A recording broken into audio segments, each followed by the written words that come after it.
Evening.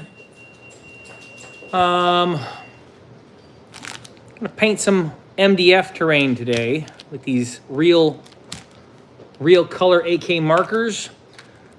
I just finished up this building today.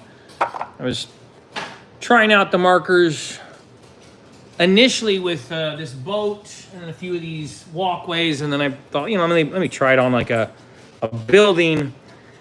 And it was actually my son's idea to start doing the little edge highlights, kind of make the edges pop a little bit. So I like how this turned out. I'm gonna keep working on these. I have an entire stack of roads here I'm gonna work on. And I'm basically trying to do this type of thing, just kind of like wash them over, add a little bit of color, wash them out a little bit more. I wanna try and find some nice medium for these, because I've been making them either too dark or too light, and I gotta try and find like some consistency. So I have a large stack ready to go here. I feel like I'm about to start folding sheets in prison or something. So, all right, let me send a link to my Discord. Actually, let me bring up two things. I'm gonna bring up the YouTube chat on my iPad so I can see comments popping up, and then we'll start coloring. Because that's essentially what this is. It feels like playing coloring book, which I love. I am all about doing coloring book with terrain. I just finished recording and kind of editing a video that explains the challenges and benefits that we've had playing in the Divine Comedy TTRPG. And it was interesting to kind of go through some of the stuff that I found to be a challenge, because there's a bunch of stuff that was challenging. All right, let's see. Here's my channel. I'm gonna pop into the live there. Oh, I'm about to hear my own voice. Let me mute that. Okay. All right, now I got the chat there. Let me post this over into my Discord, and then we'll get started with some painting. All right, copy link. Let me move this back, and let's get ourselves set up. Okay, so as I mentioned, I have a large stack of tiles here, and my goal for all these is just to get them kind of this state. This to me, this is playable. Like I can use this in a game. I think this one's a little bit dark. I probably would like it to pop a little bit more than that. So I'm just gonna set that one up. And the thing I've been doing is I've been coloring them and then adding this kind of muddy wash over them. And then I just take this sponge and sponge them off until they kind of get to the tone that I like.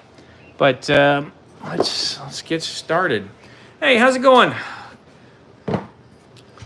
Good evening. Let me flip this around and get this down here. I think these AK markers are probably one of my favorite painting accessories so far. All right, let's see.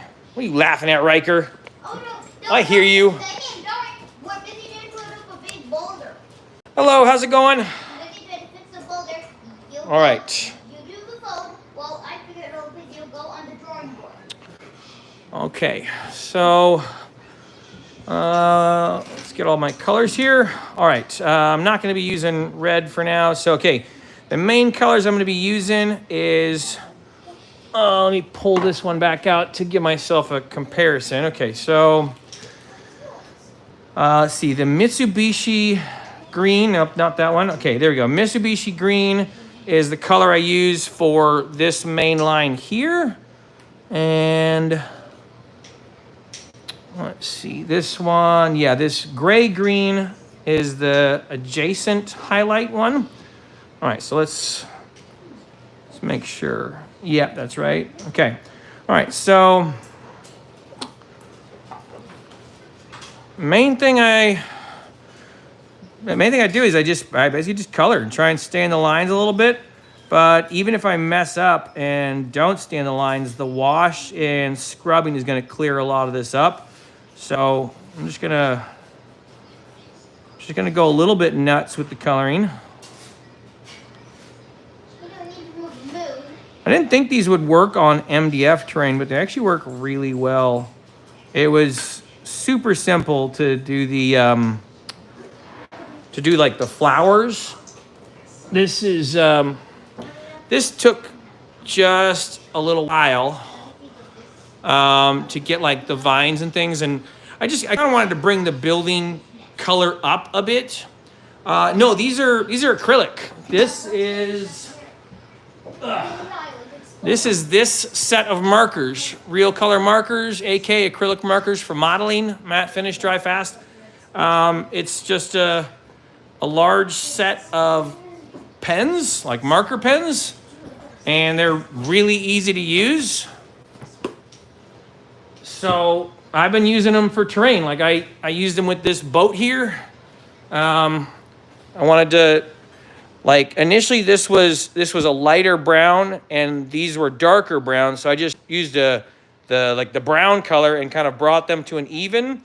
And the same thing on this side of the boat, brought this to an even with the browns, and then added 2 different tones to the sails, a white and an off-white, and then added this checkering pattern to the walkway up on top of the boat. And yeah, now I'm just working with all these street tiles.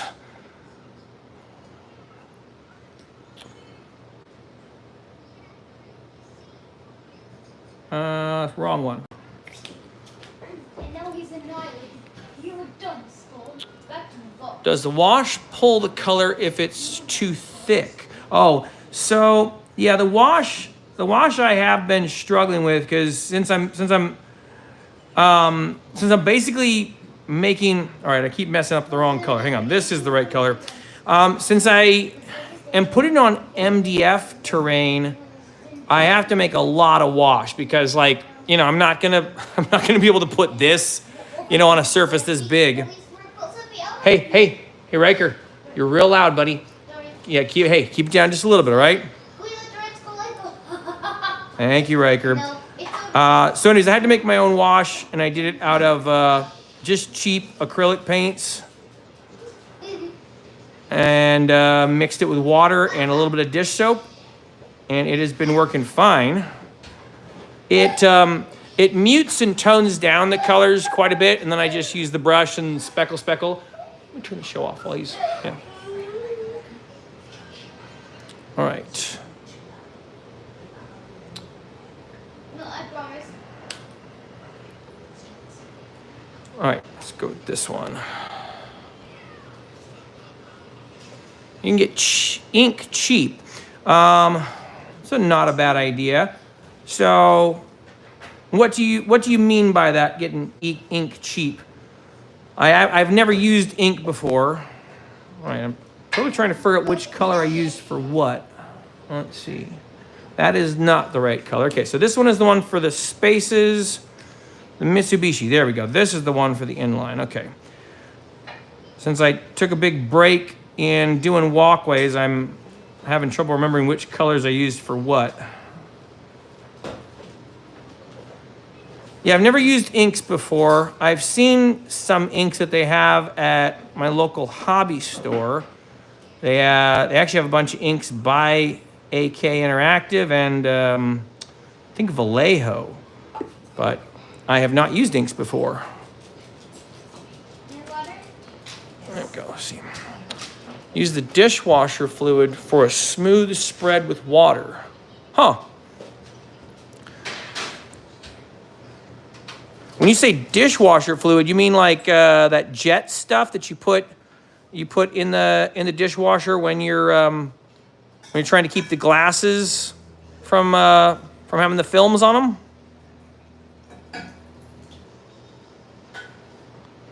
Okay, I had no idea.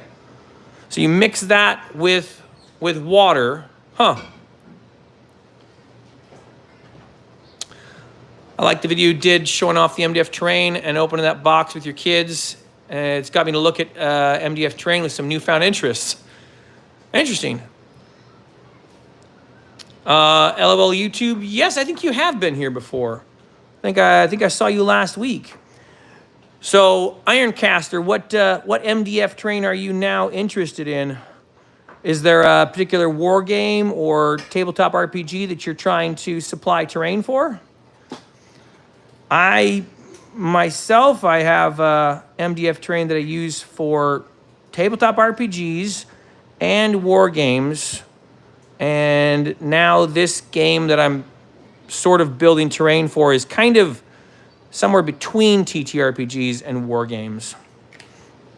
All right, I now have one color correct, and I think it's this one. Yeah, this is the one that makes up the outside, so I did the wrong color here. That's the other thing I really like about these. You can mess up and just start up a new color on this, and they have really good coverage on MDF. Again, like the slight mistakes really aren't going to matter that much once I apply the wash, so I'm not too worried about little divots or meandering brush strokes.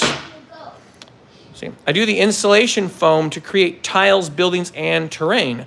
That's cool. I've seen, there's a British guy who has a really cool YouTube channel. It's called like the Terrain Guy. I don't know. It's called Terrain something. And he always says, let's crack on. He's funny. I like his channel. He uses a lot of that, foam board stuff. I still have under Nina. Wait there. I think. All right, see. I've been painting up miniatures for one-page rules. I'm trying to find some stuff for a mix of sci-fi and or fantasy that I can just 3D print. Okay.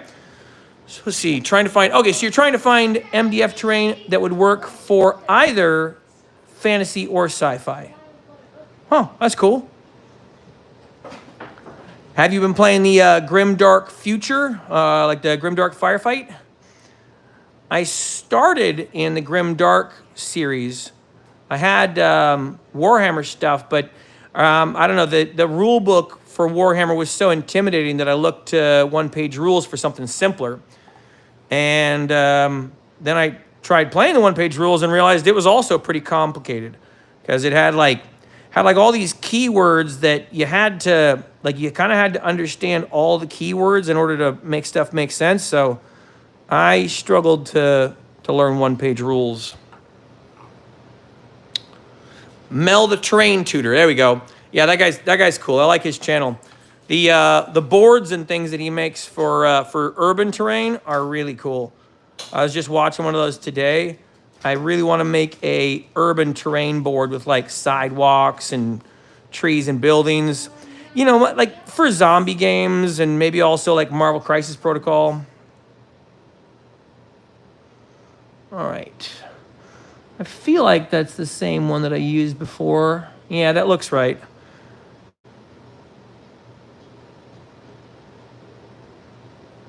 I need to start taking notes when I'm painting things because I start using a color and then, you know, that's why I saved this, because like I made a lot of this wash and I'm terrified that I'm gonna mess it up, and then all my washes are gonna be different. So I mean, it's not that big a deal if the streets have a slightly different look to them.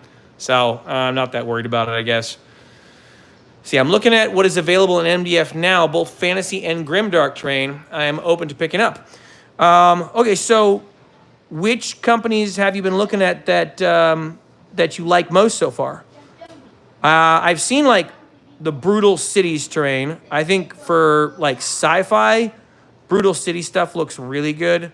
I love the TTCombat terrain for the Necromunda style. Their hive tower is amazing. They have a really cool, like, giant industrial hive tower called, I think it's like the Cloud Buster or Cloud Duster. Anyways, it has a really cool look to it. It's really tall, lots of verticality in it. I love that. Use granny grading plastic mesh for hallway tiles with cardboard. What is granny grading?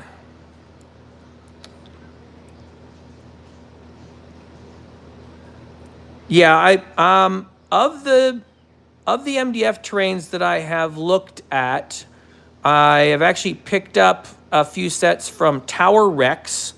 They have sets on Amazon, and since they're like on Amazon, they get like those Amazon deals all the time. So you can end up getting like a bunch of dungeon tiles and stuff for pretty cheap. I like those, and I like the modularity of the Tower Rex dungeon tiles. Allows me to build out like, you know, I mean, I can build towns with it just using the walls and floors, but obviously dungeons as well.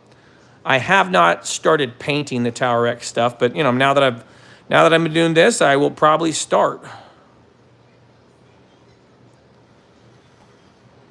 It's used for craft weaving. Okay, cheap at the craft stores, Walmart, and craft sections. Okay, that's a good idea. Hold on, I'm gonna scroll back and take a picture of my phone. Granny grating is a plastic mesh used for, crocheting and knitting. Yeah, okay, cool. Hang on, let me take a picture of that. That didn't take a picture well, but I think I got it. Yeah, the crocheting stuff. I accidentally turned my phone off. Hopefully we're still here. I was actually trying to think of something that would work for that, because what I want to do with this is create like a few walkway gardens. I was watching The Walking Dead with my son last night, and they had this section in the Woodbury town where there was like floor mesh with gardens on the side. It looked really cool, and I was like, oh, I want to create that. I want to create that for the Venice city.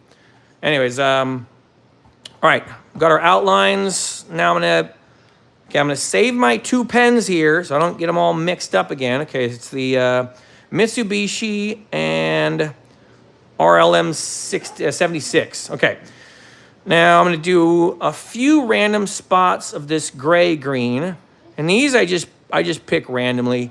I want it to look like these are stones that have been replaced, or like they've been, just been changed over time. Maybe they're really old.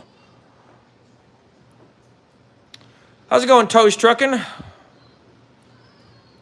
Great for sci-fi corridor walkways. That's cool. I will pick up some of that stuff because I want to make some walkways between buildings and through the streets that just give like a different look to them. So yeah, thank you for the suggestion. That's very helpful. I might even be lucky enough that my wife has some of that already, because she does a lot of knitting, and it's possible she's got some of that. All right, now I'm gonna do a couple of these olive tone and then some off-white. That's deck tan. I want that one, off-white and olive tone. All right. MDF terrain makers to have a look at include Sarissa Precision Bandu War Games. Hold on. Terrain makers. Hold on, you got to explain that again, Walter. What do you mean? Have a look at Sarissa Precision Bandua War Games. You're tired. I'm sorry to hear that, Toes Trucking. Excuse me. What have you been working on lately?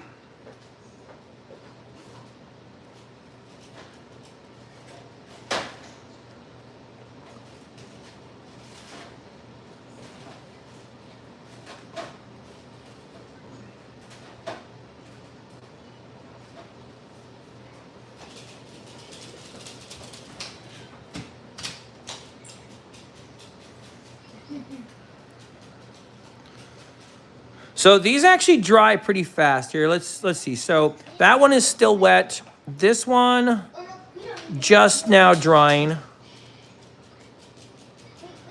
Hey, Elevator GM. I don't know if you got to see my building. Here, you can let me know what you think. This is my first one finished. Got a different set of flowers on the top. Here, I'm just going to try and lift this up a little higher instead of...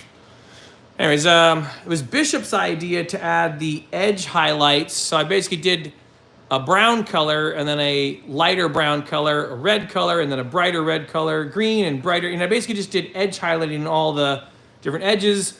And then the last touch was to add the flower design. All right, cool, cool. I was thinking about making actual like vines and stuff like I did for the Kill Team terrain, but I kind of just wanted to go with this sort of art. And then the other thought I had was I could actually start making like wanted posters, or maybe even like like witch hunters, hiring posters. I don't know. I thought it'd be cool to put like some kind of images on blank sets of walls. Maybe even, I don't know about graffiti, but something like that, like art and design. So I'm having a good time just marking these things up. I need my olive one. All right, so this one I actually bumped with my hand, so I'm gonna touch it back up a little bit. Yeah, they dry pretty quick, especially on the MDF, because MDF, like, I just covered this in Rust-Oleum. I didn't do any Mod Podge on these. Just use the Rust-Oleum from Home Depot as recommended by the Tabletop Minions channel. I was like, okay, if he's doing it and it's safe, I can do it. So I just got the Rust-Oleum 2 times, and it has worked great on these because they're not still thirsty, but I can tell that the surface material is dry for the markers.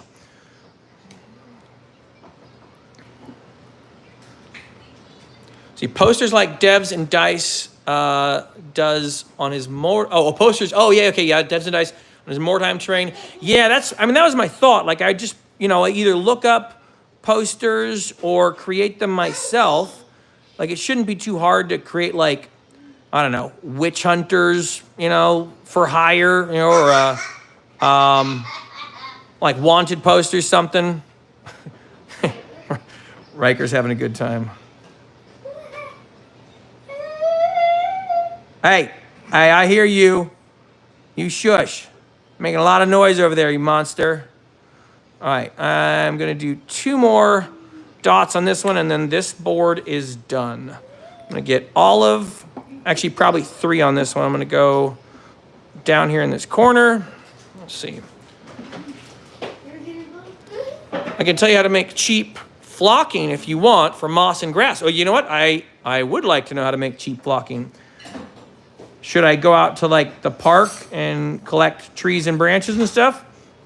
Someone recommended that to me the other day and asked why people don't just go out and get branches in order to make trees and stuff. And I thought about it. I'm like, yeah, I don't know why I don't do that. I think I might start. But yeah, what would you recommend to make cheap flocking?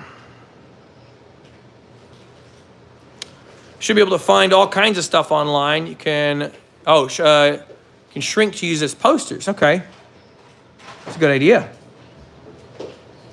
Yeah, I figure I'd probably just print them out on paper.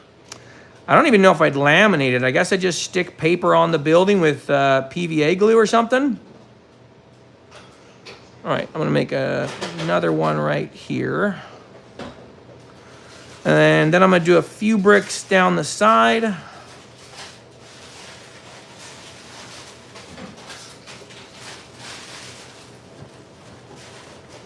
I like these markers a lot.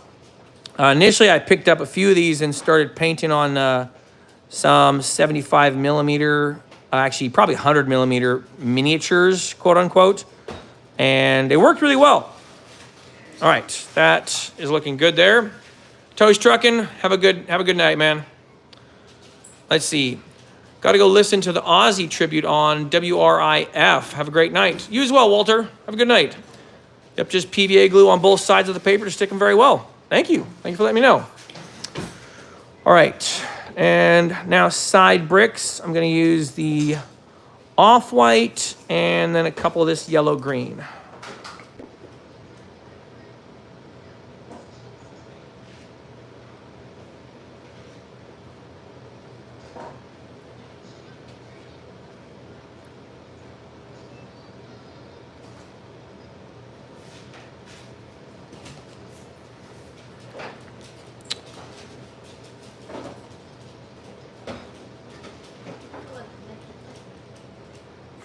So this off-white one it'll make it so that once I put the wash in, it'll stick out a little bit more than the other ones, which helps to highlight the bricks on the sides, especially when you get like into the higher levels of the bricks and it's actual cover as opposed to just ground. Now let's go for And again, since the wash is coming on, it's not too big a deal if I have a smudge like that. My compulsivity tells me that I should wipe that down. Arcus, stop picking fights, man. What are you doing? Coming in here asking me. Okay, so I actually shot a video. It was a real short video I did today where I was just asking the question. I will probably upload it. Just asking the question, like, is Shadow Dark the future of tabletop RPGs? Because I don't know. It seems like that's what everyone wants to happen. You know, like with people wanting the systems to be so generic. I guess that's my thought. Is if the industry itself really wants generic settings, generic systems, so that you can just wedge any setting in. I guess that's what it wants, right? If all the fans of Marvel, you know, if they kind of want the Marvel movies that are coming out, well, I guess they're getting what they want. I really don't know. It's hard to gauge the tabletop RPG hobby as a whole because it's such a divisive community and no one agrees on anything. It's really hard to tell if people really want just everything to be Shadow Dark, or if it's just like some vocal minority of dungeon masters, and that's just their rantings. All right, that is good and ready to go. I have one tile done, and I will one tile ready to apply a wash. I'm just gonna start stacking them over there. Simple, direct, and you have freedom to create. Okay, so tell me more about that, Nixit.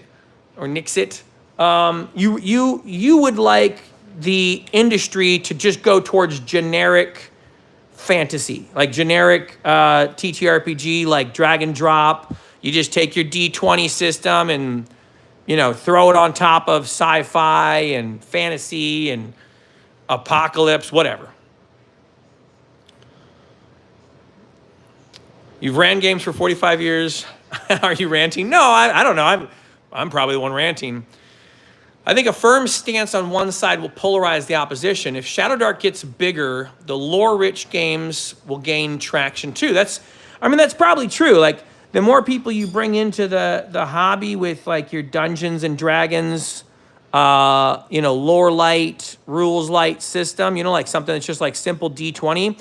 Yeah, well, I guess they come in and they start to play something like Shadow Dark, and they either find a game group that they play with forever and become like, fast friends and everything's great, or they get bored and they split off and they go, let's try something like Call of Cthulhu, that was my experience.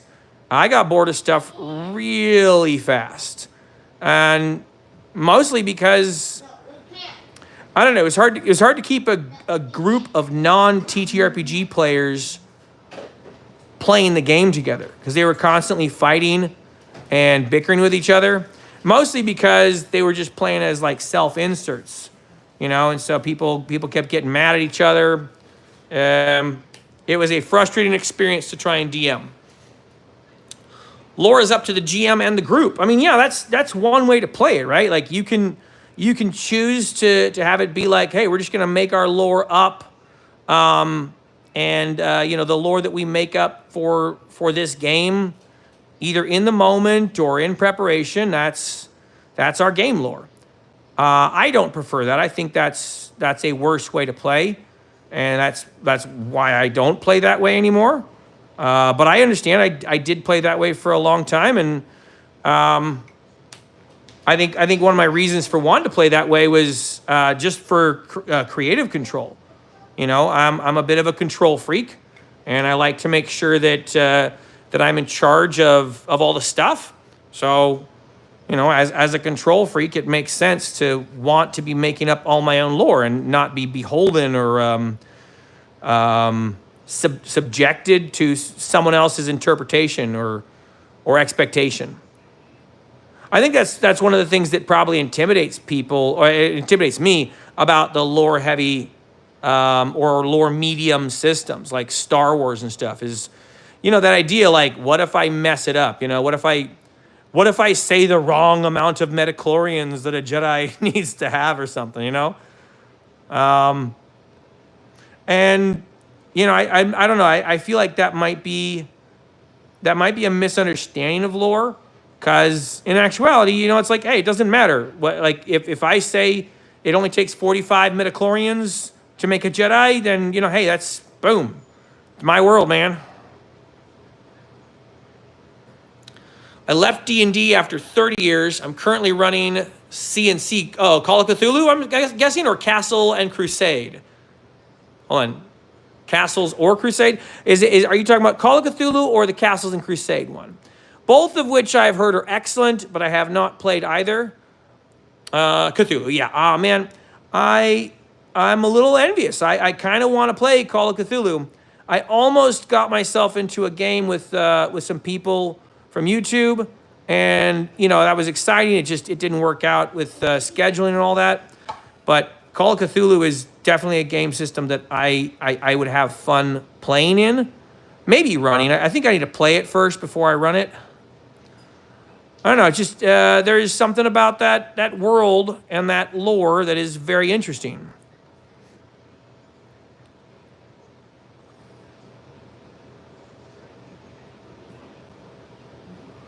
I'm wondering how much fuel will be in these markers. I plan on using them until they die, and that will be a bummer when they do, but I'm hoping they got a lot left. Initially, I wasn't planning on doing all this tile work, and then I did one. You know, it's always that. I just did one tile, and I think it was, hold on, it was this one. It's all this one's fault, right? I just did one tile, and I was like, dang it. You know, I got the edges, and this one I really like. I don't know, the little mosaic pattern. Okay, hey, you be quiet, or I'm turning your shows off. You stop being so loud, man. Cut it out. I will turn it off if you keep being so loud. I know, but you're really loud, man. I think rules light gets confused with lore light or no lore. What do you mean, Frank? I mean, I think take him to the garage or something? Okay. Yeah. I think rules light and lore light kind of go hand in hand. And if that's not true, I just haven't seen a game system that does rules light and like high lore, or you know what I mean? I don't think I've seen one that was like heavy lore and light rules, or heavy. Okay, I've seen heavy rules with light lore. That's D&D 5th edition. Like D&D 5th edition is almost no lore. And if you say Forgotten Realms has a lot of lore, I'm just going to be like, yeah, sure, it used to. But now it's all multiverse, and that, you know, so it doesn't really have a lore anymore. Or what lore it has doesn't really matter because it's, you know, it's all multiversal.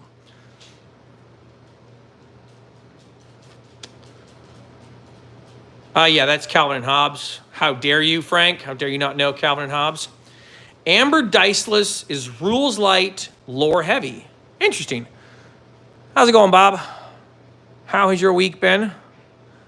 I have not, okay, if I've heard of Amber Diceless, I have already forgotten about it, but now I'm a little curious about it. Just want to take a look, I guess.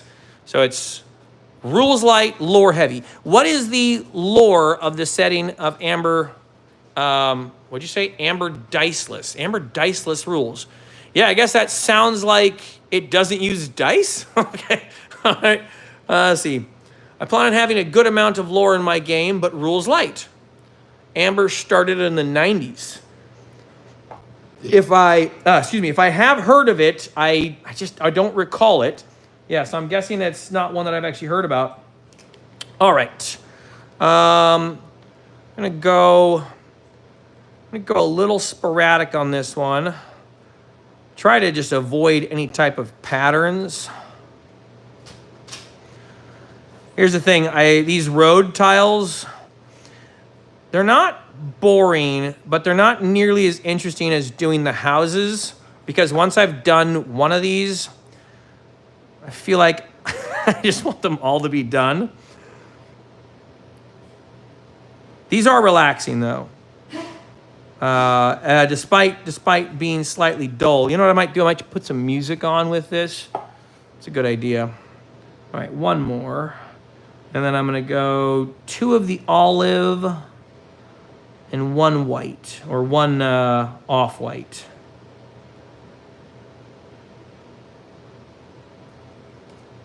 Okay. Olive and off-white. Rules Light just takes trust between players and DM. Yeah, that's true. It does take trust between the players and the DM. I mean, I don't think I can really disagree with that. It's just, it also means that the players are sort of like beholden to the DM. Like the DM has all the creative control. You know, like players have very little creative control in a rules light game, and the dungeon master is basically there, able to just like, you know, hey, yeah, I say this is how it works, and so it does. You know, and I don't know. I've played with enough DMs that I felt like, you know what, I'm not saying that like DMs can't be trusted. All right, so this is rubbing a little bit. I think I need to give the next one a little bit of a scrub down with my sponge. It does this occasionally, where this primer doesn't absorb the paint well. And all I had to do is take this sponge and just damp it a little bit and scrub it down, which I will do on these sides right now. Put the lid back on. Terrain painting, where straight men can safely engage in interior design. It's totally straight. Bishop convinced me to pick up this this water bottle. Man, this thing has been so nice. Yes, this is the MDF train I got from TTCombat. Ordered a massive supply of it. And initially I thought, you know, I'm not going to paint it. It's just going to take too long. It's going to be so much work painting all this stuff. There we go. All right, I think that should do. I just got to do it on the next couple of these. I'm just going to do it on this one so it dries by the time I'm ready to paint it. All right, that should work. All right, let me finish up on the sides of this one. I'm going to add 1 more olive, and then, let's see. You think it would look good in Warp Anchor? Interesting. I thought Warp Anchor was more science fiction oriented, at least from my understanding of your explanation, but if I recall, it is multi-dimensional. So there's like, well, I don't know, is it supposed to be fantasy-ish? This terrain is specifically designed after like Venice. So I guess it doesn't even really have to be fantasy-esque because, you know, yeah, Venice is not really fantasy. All right. That's fair. Yeah, this terrain is probably pretty flexible. You could use it in, I guess, just about anything. All right, this one I'm gonna go an off-white. That was the deck tan. Well, it'll do.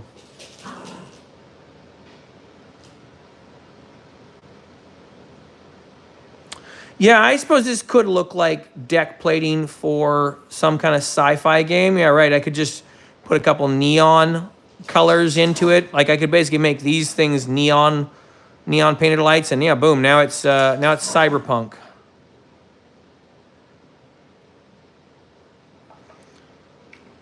Right. I want my off-white. There's off-white and gray.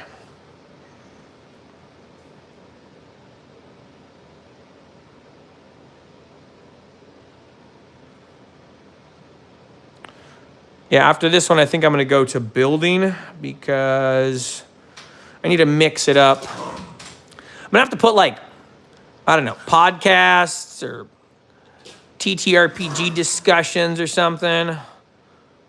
Maybe I'll listen to the Professor DM explain why his game is now a Shadow Dark game.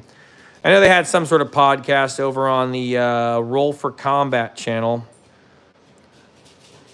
In my mind, it feels like not a bad decision, but kind of a desperate one. I'm sure that's not the case. I'm sure it's if I'm trying to be good faith to the Professor Dungeon Master, this is actually the best choice for his game, and that could be true.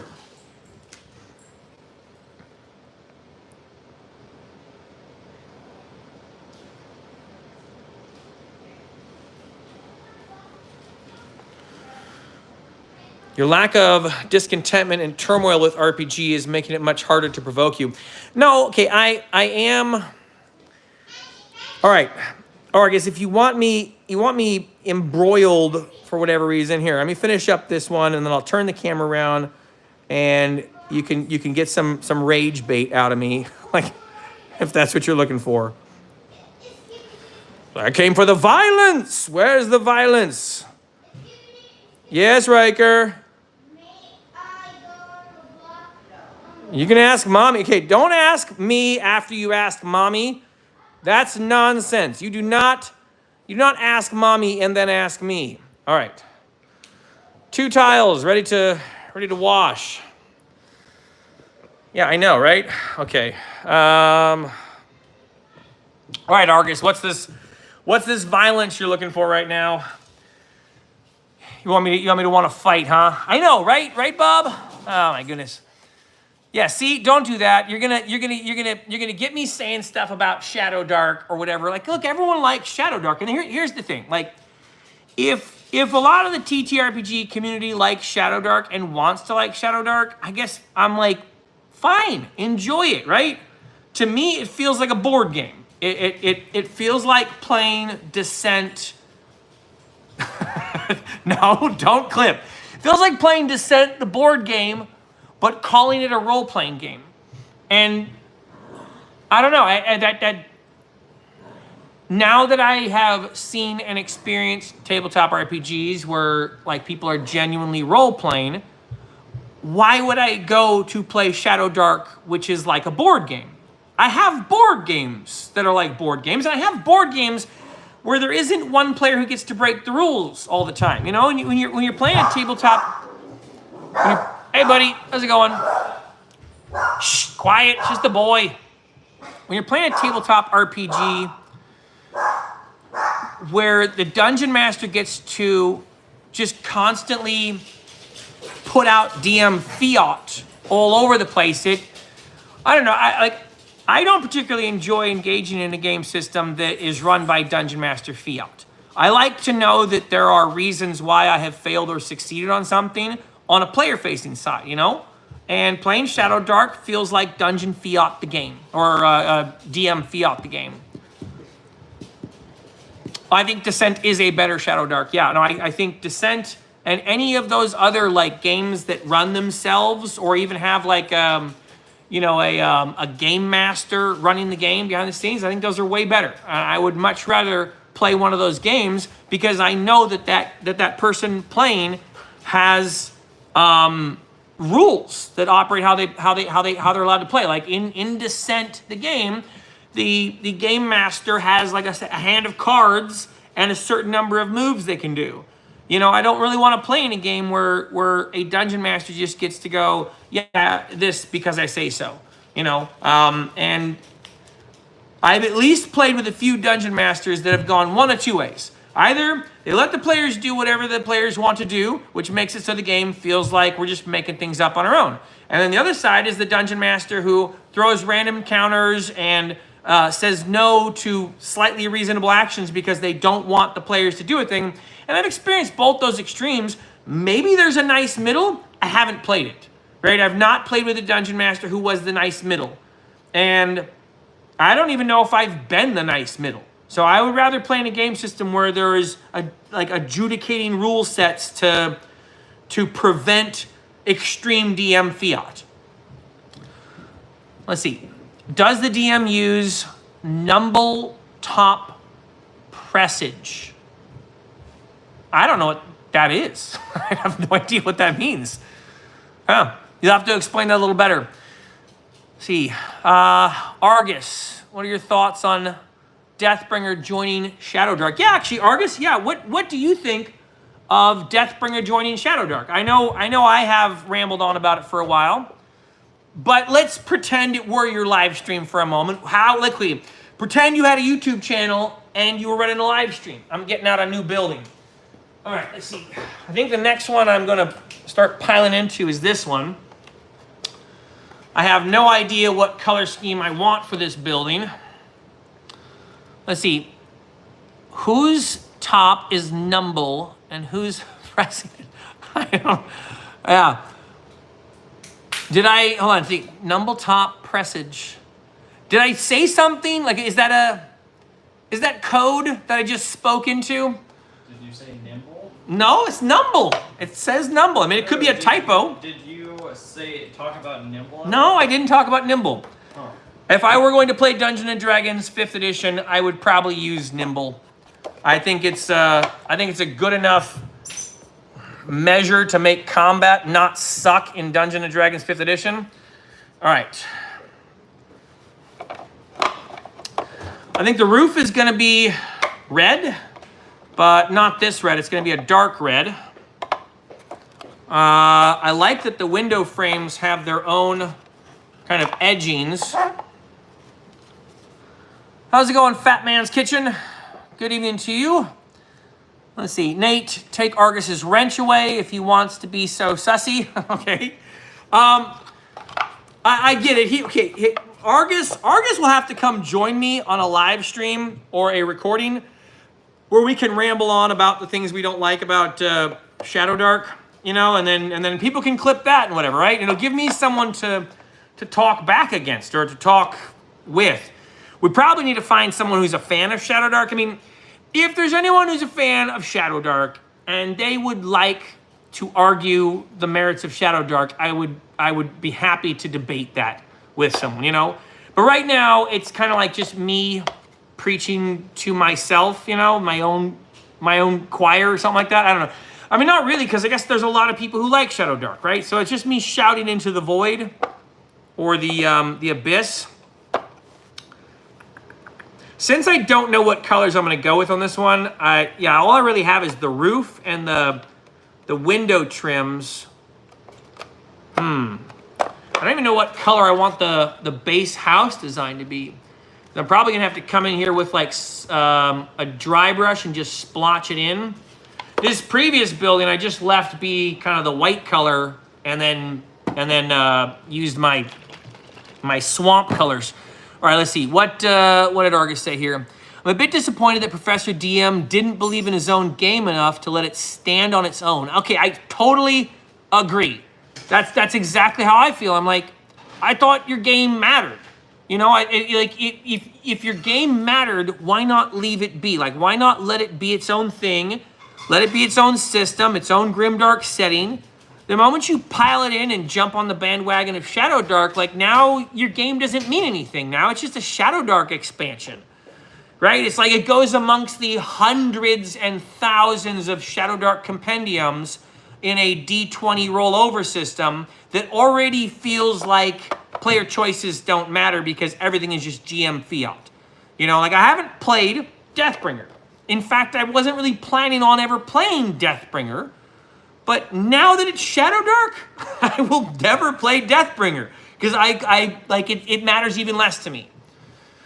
I'm sad that he had so little desire to innovate that he'd give his game up to Shadowdark. So, I mean, that's the thought I had this afternoon, though, right? If you've got a game system or a game idea and you don't really have any ideas on how to make it better or flesh it out or make it good in any way, the best choice you have as a game designer is just to lump it in with Shadowdark, right? You just take your game ideas, you know, smash it down into the D20 rollover system, maybe add some flavor to a few classes, and boom, you know? What is it? Step 1, Shadowdark. Step 3, profits. You know, like it's that brilliant. I don't know. But everyone's doing it, right? All the YouTubers are doing it, right? You have like the Black Lodge game guys. They're making Shadowdark stuff. You have this, the Roll for Combat people. They're making Shadowdark stuff. There's probably more. I don't know. Maybe the Me, Myself, and Die guy is going to lump his game in with Shadowdark too. It seems to be a strategy for anyone that's like, look, I don't really know what to do with my game system, and it's hard to compete with all the other stuff and get noticed, so better to just join the Shadowdark legions, and maybe I'll see some of that sweet Shadowdark cash. See, well, Nate, everyone is a fan of Shadowdark. I seen it. No, it's true. I think there's a lot of people who are really into that system, but I think mostly it's dungeon masters who want to be able to play DM fiat, and players who are too lazy to engage in a system that has any type of depth to it, right? You want to be able to bring your whole table around a board game, but no one wants to learn the rules. So you just say, here's your character, right? I'm going to give you a little gauntlet. We're going to kill 5 of the 10 characters that you've made. All right, you get to be a wizard, and you get no choices in anything that happens when you level up. Great, that's awesome. That's an awesome game, right? Like, it's a board game that's sort of like a tabletop RPG. I don't know. It seems like, yeah, that seems like a lot of people are interested in playing that, especially dungeon masters who've been dealing with 5th edition for a long time. Because if you've been dealing with 5th edition as a dungeon master, you're in a pretty miserable state by the time you make the choice to jump to Shadowdark, because players have been destroying your monsters and wrecking your encounters, and you have to like make things up on the fly. Basically, in Dungeons & Dragons 5th edition, the dungeon dudes are correct. You have to lie to your players all the time. You have to make stuff up. You have to lower monster hit points, raise monster hit points, change armor classes. You know, you have to have whole waves of monsters you don't bring in or you add in. You have to do all sorts of garbage to make it run. Shadowdark seems like a dream compared to that, because it's broken in the entirely different direction. You know, at least it works for a DM, but not for a player. So I get it. It makes me think he's saying, I don't really want to do any work, or we're talking about the Professor DM, yeah. You think that he doesn't want to do any work on his game anymore, might as well make money somewhere. No, I get it. That's kind of my thought on it as well. It's an easy choice, you know? It reminds me of like that, but it reminds me of that South Park episode where like the zombie apocalypse is happening, and you have like that guy who's like, you know, he figures out that the homeless people, you know, like, look, I just gave him change, but he doesn't remember it, right? And he's like, oh no, I'm gonna have to take the easy way out. And he shoots himself in the head, and then has to shoot himself like 6 more times. It kind of feels like that. I don't know, that's what popped into mind. And anyways, I disagree, but I grew up on D&D before 6 feet trees, skills, extraneous rules. We were characters, not stats, and ideal builds. I mean, yes, but that's all borrowing from the zeitgeist. Like, none of that stuff is original, deep content. That's like, let's be Aragorn, let's be Legolas, let's be Gimli as characters in a game. And I mean, that's fine if you're totally into that type of game. Like, I'm not even trying to convince you not to be. I think that sucks and I won't play it. I'm not interested in playing a game where I'm going to borrow an idea from the zeitgeist and just try and play that out as a character. It's not, I don't know, I don't find it very interesting. I haven't played Shadow Dark, but I'm a big fan of Deathbringer, and I have played with my kids. As a Deathbringer fan, I was eager for his own full version of the game. I have a few videos about it on my channel. You know, Frank, I think you should make a video about your disappointment in Deathbringer joining Shadow Dark, right? I mean, like, explore, or if you're not disappointed, tell how you're excited, whatever. Since you have played Deathbringer, and you are a fan of Deathbringer because you played it with your kids, I think it'd be a good idea for you to talk about that and explain what you like, what you don't like. D&D is sort of out of my element. Fat Man's Kitchen, what is in your element? Like, what's a game system that you do like playing? Or are you just not a TTRPG player? See, it was originally a multiversal system, but it was wonky. Oh, GURPS, sorry. GURPS was originally a multiversal system, but it was wonky. I mean, I know a little bit about GURPS, you know, like the system for designing systems. It doesn't seem like something I would be interested in running into because I think the problem still exists. I'm going to have to create all my own lore. The system is too fleshed out and D100. Oh, okay, you're talking about the Me, Myself, and Die guy. Okay. Trevor definitely will not. Yeah, all right. I was planning on making an adventure for Deathbringer, but I don't necessarily want to make one for Shadow Dark. Okay. I don't think he likes big fleshed out systems and is pretty locked in with D20. I think he's very much a rules light guy. Index card RPG was something he praised highly. Okay.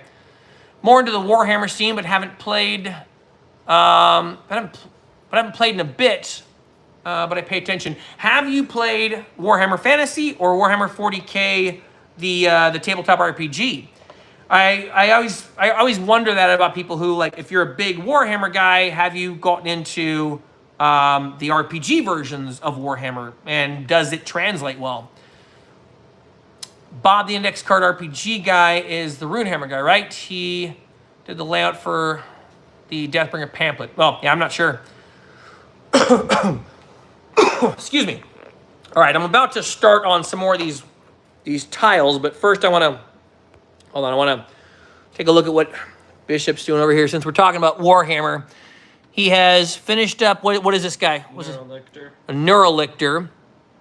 He's finished up a Neurolictor. Well, not finished, but he's finished building it. All right, and what's this guy? A Death Leaper. A Death Leaper. This guy's massive. Well, that guy's got a lot of parts to him. Yeah. Okay, and all right, what's the guy you're working on right now? The Tremor Scythe for Kill Team. Is this guy finished? That's the Wrecker. He's Okay, finished. so Wrecker's finished. Oh, you got to base him, though, or you're not going to put him on a base yet? I'm going to put him on a base after because it's going to be really hard to get under, like, hit that part of his tail. To paint that part of his tail? Yeah. Oh, the inside. Okay, so you want to leave it. The I see, okay. It would completely block your brush. Yeah, okay, all right. So I'm probably going to just, like, put a pin. Okay. Like, cut a piece of a paper clip or something. All right, cool. And then here's Are you gonna base your bases and make your bases cool like mine? Probably, but these ones Okay. don't really need it that much. I got you. They already have their own like bases. Yeah, okay. Yeah, I'll probably just All right. put a little bit of sand or something. Oh, good question. Let's see. Does Bishop feel like he could run? Okay. Do you think you could run Divine Comedy more than you could run other games? Like, now that you've played about 15 or so sessions in Divine Comedy, could you run it, or would you be interested in running it? I probably wouldn't be that interested in running it, but I probably could. Probably more than Shadow Dark. Okay. Landon seemed to do a pretty good job running it, so it doesn't seem like it'd be super hard. Oh man, big burn on Landon, huh? Okay. No, I get what you mean. I get. He's a kid. I got you. He's a kid, so yeah, it must be this easy. Yeah, I got you. Okay. And I did a horrible job running Shadow Dark and D&D. I mean, it couldn't be like impossible. Fat Man says he's been doing some high-level Space Marine 2 runs, and God, he hates lictors. Yeah, I got to go back to Space Marine 2. I had fun going through the early parts of the campaign. I haven't had a chance to play multiplayer yet, but I would like to. And then I saw a friend of mine playing multiplayer with other people, and I'm like, I miss video games. Been doing too much terrain. All right, more roads. I'm back to the grind. I don't get to do buildings yet. All right, I'm gonna do, I'm doing one of these triangles because this should be kind of easy. Let me flip this around. All right, Bishop could use kitty litter on the base for gritty rock and sand terrain under the figures. Bishop, you should use kitty litter. That's, I mean, that's not a bad suggestion. It's free, right? It's, yeah. Oh, used? Oh, no, not, well, yeah, I guess if you want to use used kitty litter, that's bold. Bold strategy, Cotton. Let's see if that works out. I mean, it probably would. Okay, there we go. I've been thinking about making a video about Deathbringer becoming, hold on, what's going on? All right, screen is flashing. Y'all done flashing screen? All right, something's going on here. My phone is spurging out. Let's see. I have no idea what that is.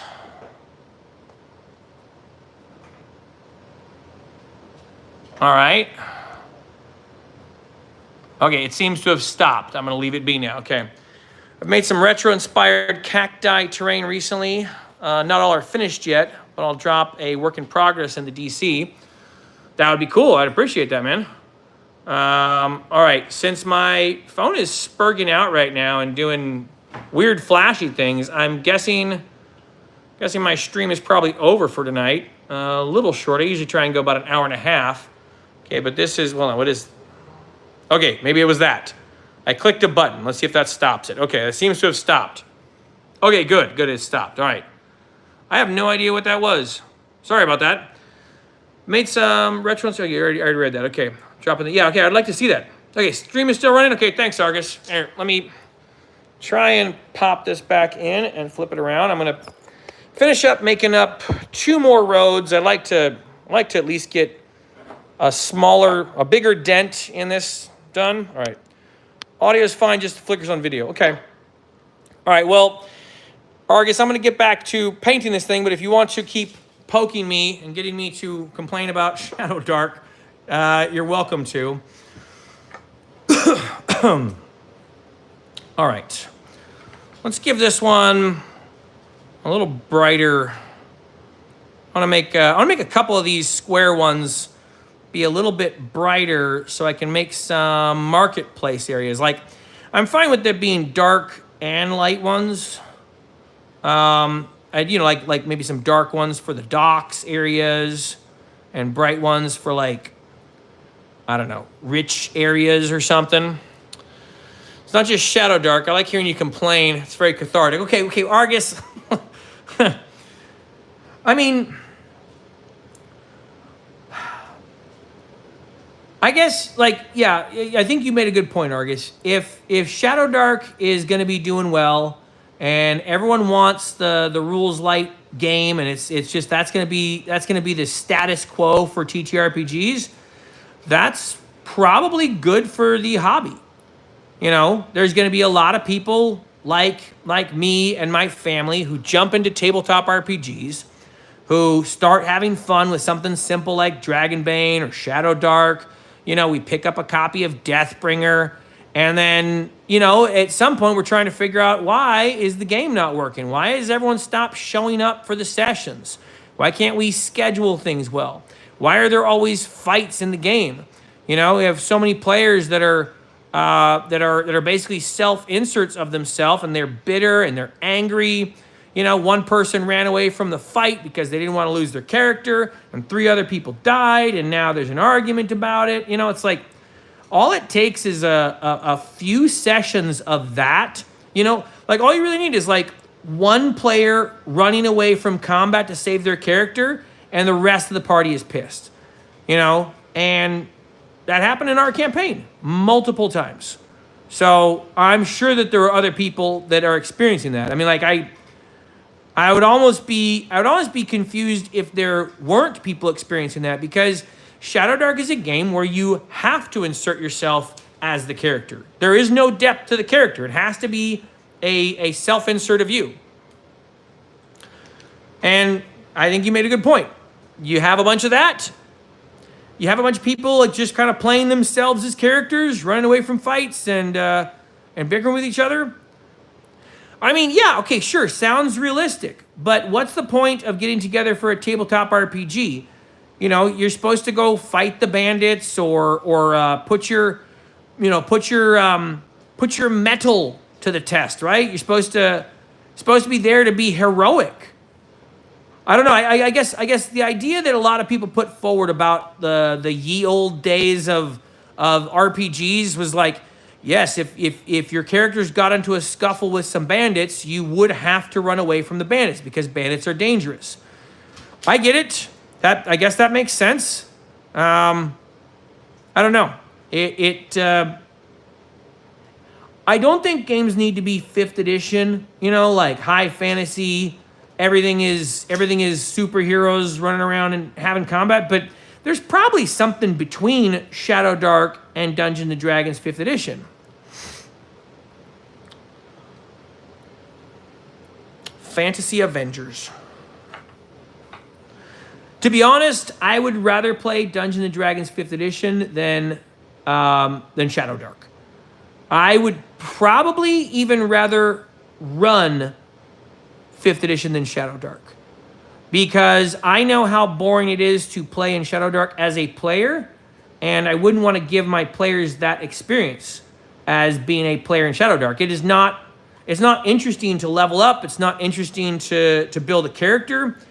I don't find Shadow Dark to be an interesting game system as a player. So, like, I don't know. I wouldn't subject my players to that. But I also didn't really find Basic Fantasy to be interesting. And I don't really find Dungeons & Dragons 2nd edition to be that interesting.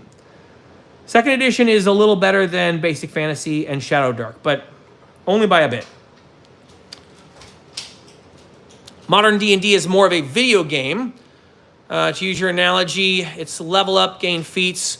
No, I mean, sure, there are video gamey aspects to Dungeons & Dragons, but some of those aspects are actually really good, especially if you're trying to get new people into the hobby. If you're trying to get like young kids to play tabletop RPGs and have them be interested in it, you need it to be more complex than Shadow Dark.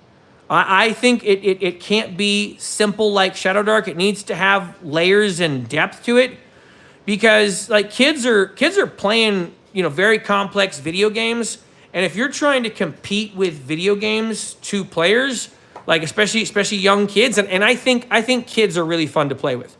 So if you're trying to get kids into the hobby and get them gaming and playing tabletop RPGs, I think a more complex system is better than a less complex system, because the more complex system has things for the players to look forward to. They have, you know, engagement systems to kind of get you looking forward to your next level, you know. But yeah, the problem with Dungeons & Dragons 5th edition is the combat is chunky. It's slow and sluggish, and players are trying to figure out whether or not they have enough spell slots available or which spell to cast based on all that stuff. So yeah, I would plug in the Nimble system. I'd run Dungeons & Dragons 5th edition with Nimble. I'd take out all the healing spells, you know, and I'd probably run it in Dark Sun, or I don't know. People talk about Dragonlance, but I'd have to take a look at Dragonlance to see if that's something I'd be interested in running.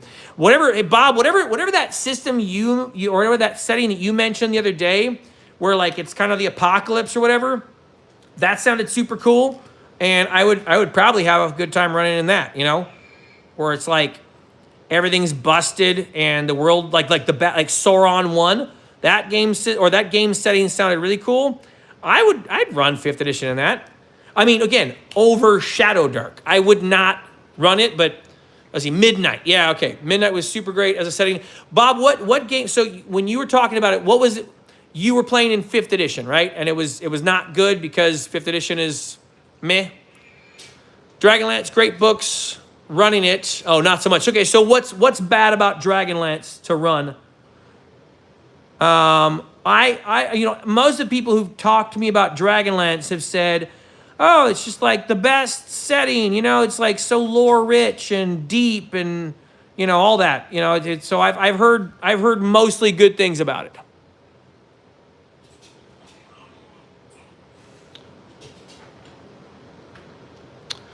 See, every 5e game equals League of Legends. No, you're right. There is an aspect of Dungeons and Dragons 5th edition that very much turns into micromanagement the game system.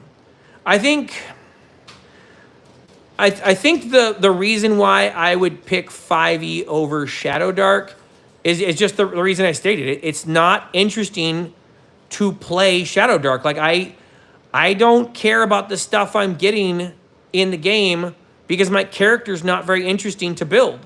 It's not very interesting to design a character in the game. And there's almost nothing that I would look forward to. Like, okay, yeah, I could be playing an awesome campaign, but the whole game is designed around a turn order, and that turn order is weird for RPGs. Like, I don't understand the idea of like, you go, then you go, and that's part of the design structure.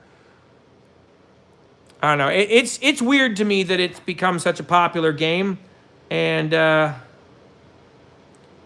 it does seem to be indicative of a hobby space that is lazy and doesn't want to read. All right, I'm gonna move on to that. I'm gonna move on to this one and let that one dry so I don't smear any of those tiles I just did. And now I'm gonna do this one. That's the DM's challenge. Keep the character central, not superhero play, and number crunching. I mean, yeah, but I think you can do that. I think you can create that challenge and not have it get number crunching. Hold on, I'm gonna wipe this one down first because the last one had a few sticky spots or a few slippery spots. Usually this does it fine. Yeah, it's not damp enough. I just need to get some of the spray paint film off. All right, let's see. I mean, okay, Nixit, you're playing Call of Cthulhu. Like, do you like Call of Cthulhu better than old AD&D? Like, have you played long enough to get an idea whether or not you like the Call of Cthulhu system and setting, more than AD&D games? Roll for Traco says, I just think you tend to lean towards more lore and complexity in your games, which isn't a bad thing. If Shadow Dark isn't your thing, no problem. Play Divine Comedy exclusively. I mean, I would play Divine Comedy exclusively, but I will probably try some of the lore medium games. I would play Star Wars. I don't think I'd play Star Trek. Modephius, I think Modephius is the one that makes it. I'm not big into Modephius's games. I don't know. They may have made a good Star Trek system, but a bunch of the other stuff that they're making, I've already seen. I don't know. It's meh. But so is Modephius as a company to me. I don't know. I guess I'd have to ask someone who really likes Star Trek if the Star Trek TTRPG is good. Otherwise, yeah, I'd be interested in playing anything that has a lore medium system. I would be interested in playing. I'd be interested in playing Warhammer Fantasy, Warhammer 40K, Lord of the Rings. I'm trying to think of the other ones. Avatar, probably, except it's Magpie, and Magpie's kind of brain dead. I don't know. I probably would still have fun in the Avatar game setting. I don't think I'm exclusively lore heavy Divine Comedy. I think Divine Comedy has just showed me how much I love tabletop RPGs when they actually give me some indication of how to play my character. If you don't give me an indication of how to play my character, I'm going to be Nate. And I don't want to play as Nate in a tabletop RPG. That's not very interesting.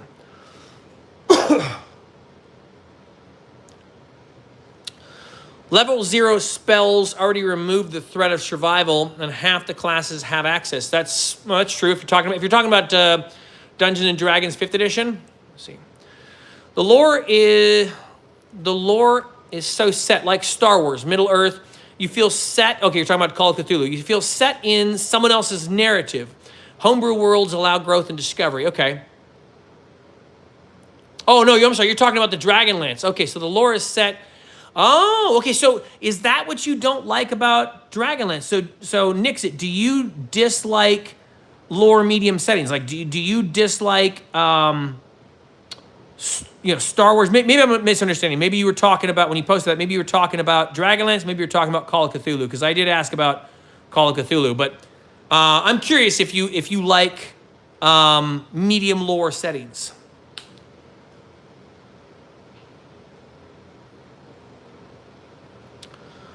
Let's see. I want to play Avatar. It looks all right, just from a glance at the rules. Okay. No, Dragonlance. Okay. All right. I gotcha. All right. Kemper, how's it going? All right. I need gray. Let's see. Those are my edge lines. Okay. I'm going to do tan deck and gray on this one. I'm going to go a little heavy into the gray one. Maybe about 5 squares just to pop this one out a bit. I'm realizing now that I probably will have this terrain set done by Christmas.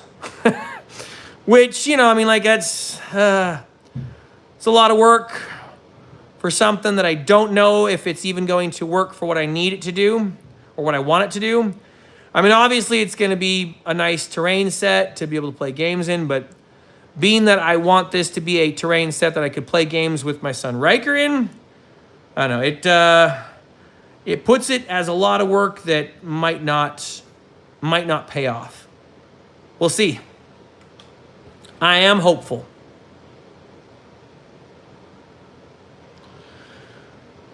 Yes, I was painting that red truck not too long ago. I was actually thinking about starting to paint some of those orc vehicles with these pens, because these things are so nice to paint with. And I've painted a couple miniatures with these, larger ones. I feel that they would actually work really well on vehicles for Warhammer stuff. I'm taking a slight break from Warhammer. Still playing Kill Team whenever my son is into it, but I'm taking a slight break from Warhammer 40K building for the moment, because I want to try and get this fantasy terrain made for a game that we're playing in this. All right, let's see. Chev says, every success story in lore light games I've heard has been ultra reliant on particularly imaginative players who are very tapped into fantasy RPG culture. It's a very interesting point, Argus. I think you should make a YouTube video about that. And I think if you don't make a YouTube video about that, no balls. Said it, so it's true now. I created lore for years. My world's lore is thick. Players over the years expanded it. I started great churches, knightly orders, etc.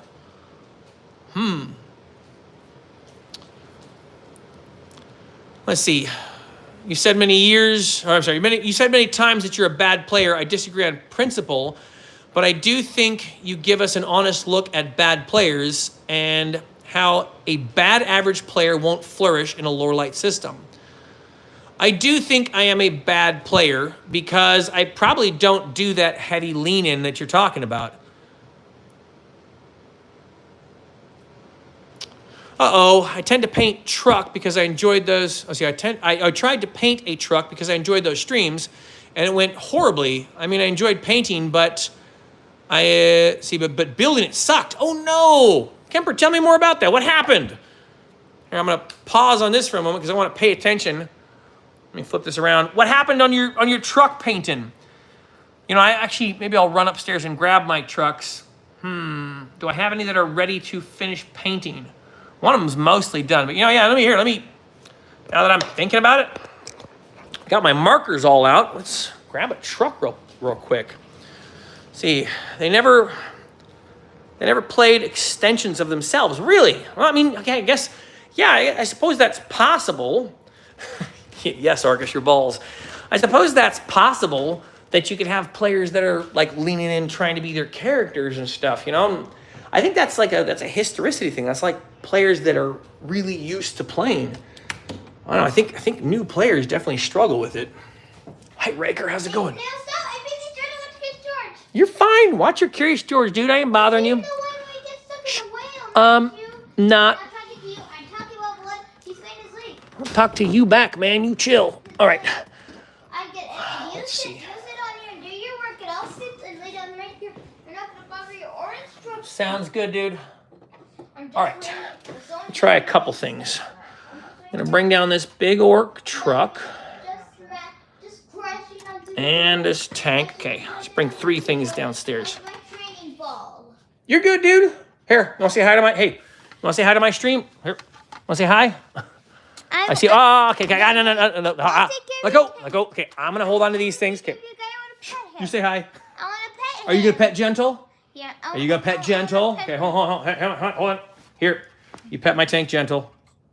Very good. Good tank. Okay, you wanna pet the orc truck, Gentle? All right, good. Okay, watch your carry storage, man. Good one. All right, let's head downstairs. Let's see. Okay, none of the stuff would fit together, so I built it wrong. But somebody told me that there's no wrong way to build it, so I was happy. Yeah, you know what? Okay. I'll try and open a door while I'm holding tanks and things. Come on, there we go. Okay, all right. Yes, correct. No wrong way to build it. Build it how you want to. I mean, I tend to go a little crazy with my bases, so things don't like fit together, and I don't know. Okay, so what kind of glue were you using? I'm trying to. That's one of the first things I had to do is get like the right kind of glue, or get like a good glue. Because I first started out, I was using like this super glue stuff, and it gets all over the place. It's like, it's big, it's messy. But I think the Goobertown Hobbies guy was the first person I saw that had this glue, Tamiya extra thin cement. And I've also picked up this AK quick cement. These work great because you can kind of apply them with a little brush and just dab them into small spots. It's very easy to paint, or very easy to put the models together when you don't have like glue blobs all over the place. All right, let's. I guess we just migrated into a new painting stream. Okay, let's see. I don't have any markers that are purple, but I do know I want this guy to be green. And let's start by doing that. Let me see. I haven't actually tried these markers on miniatures yet, like actual small miniatures. So let's give that a try and see how it goes. Let me pop this back up here. Let's see. As DM, refer to your players as characters. As a DM, refer to your players as characters. What does Gordo do or think? Use player names to get mechanics, Matt's info, encourages roleplay. Yeah, I mean, I've done that. It's just, I don't know. I think, okay, you might be interacting with players who are experienced tabletop RPG players. None of my players were experienced tabletop RPG players. Like, almost all of them, it was their first time. I had one player that was doing a good job leaning in, and pretty much everyone else, let's see how this goes. All right, I'm just going to try and get this arm. I'm going to move this over to get a little more light here and try and hit that focus. There we go, okay. Yeah, I had one player that was like probably a tabletop RPG player who was big into, playing TTRPGs, and he really leaned into his character and trying to make his character make reasonable decisions in the moment. He was even talking in the accent of his character. He did a really good job with that. The other 5 people that we were playing with were not experienced TTRPG players, and when you give them a fighter or a bandit or a ranger, even if the character's complex, it doesn't help them to lean into their play. I don't know. We really struggled, and I think the struggle stopped when we had more lore, like more intense lore, like an actual lore-driven world. That made the game work for everyone. All right, these actually work really good on miniatures. Refer to the character as you would as if it was in a book. Like, what would Harry Potter do? I get it. I'm like, you're not explaining something I don't understand. I know if my son is playing Gorgo, I go, okay, what is Gorgo doing right now? Hey, Gorgo, what are you up to? Like, I understand. Like, we tend to do that now in the Divine Comedy system. I think for non-tabletop RPG players who don't come from a long history of playing tabletop RPGs, it's much easier for them to play a character if that character has depth to them, and if that character is, you know, designed in a way that makes sense in the world, right? If the player is required to borrow from the zeitgeist, you know, different zeitgeist ideas in order to make their character work, I don't know. I don't think that's a great way to try and get people to role play. You will get people going like, oh yeah, I'm a dwarf now. But, you know, what exactly does that mean? They're likely making decisions as themselves, but in a dwarf voice or something. And that's probably at the extreme. Most players I've seen, like even in live plays, they're not even like trying to talk in accents. You know, they're not like, oh, see, I'm a dwarf now because I talk like a dwarf. They're just going, I don't know, being dwarf-like or something. Yeah, these markers are actually working really well. I know my camera's not in great focus right now. Let's see. Having lore makes the connection between game and story more apparent to the inexperienced players. Yeah, no, I agree. And if you don't have that stuff, the players are basically left with the idea of like, oh, I'm supposed to be being this character, but I don't really know what this character is, so I'm going to borrow some idea from Game of Thrones and make that kind of my character. All right, I am all about these pens now. I think this is going to be my like sole way of painting. Man, these things are nice. I thought I was going to have a lot more trouble painting a miniature with these because, you know, the small fine point tips, but so long as I mean, I'll have to use a brush in some of these recesses, obviously, but these are working great. And good coverage, too.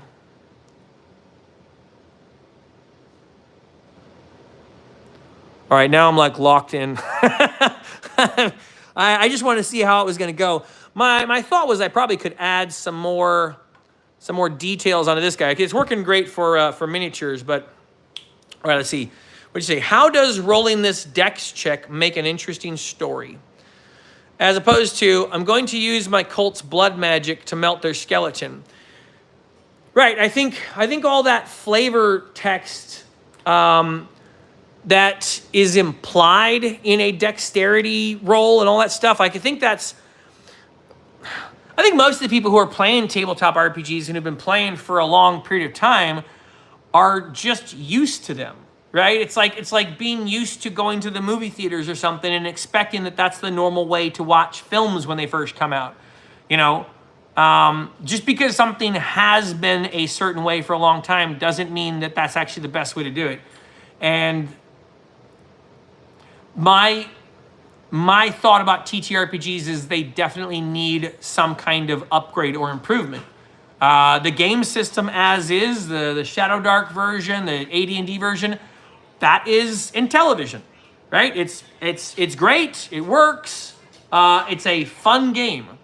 I'm kind of interested in The Witcher 3, you know, and I would like to play a game, a TTRPG, that mirrors that type of development exchange or development branch. You know, you can have a lot of fun playing in television, but you know, both The Witcher and in television are video games. And I think tabletop RPGs could use some developmental growth in the same way that video games and films have. So I'm not gonna pretend like AD&D is the most interesting a tabletop RPG could be. And same thing with Shadow Dark. The fact that people are having fun with it is great. I'm happy that people enjoy it and have fun with it. It's just not my thing. So it's a difference in preference, I guess. See, but Nick, if someone doesn't know, okay, see, that's your part. You are a dwarf of blank clan, known for blank. How did you fit in? Why did you leave to adventure? Right, and where am I supposed to fill that information in? Why did I leave to adventure? I just make all those things up and I go, because my family of hammer makers, you know, from the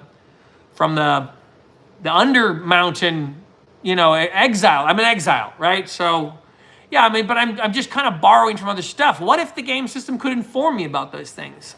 I don't know. I do like a game system that adds weight and depth to those choices so that when I make those choices about my family left for whatever reason, I have more information to flesh that out.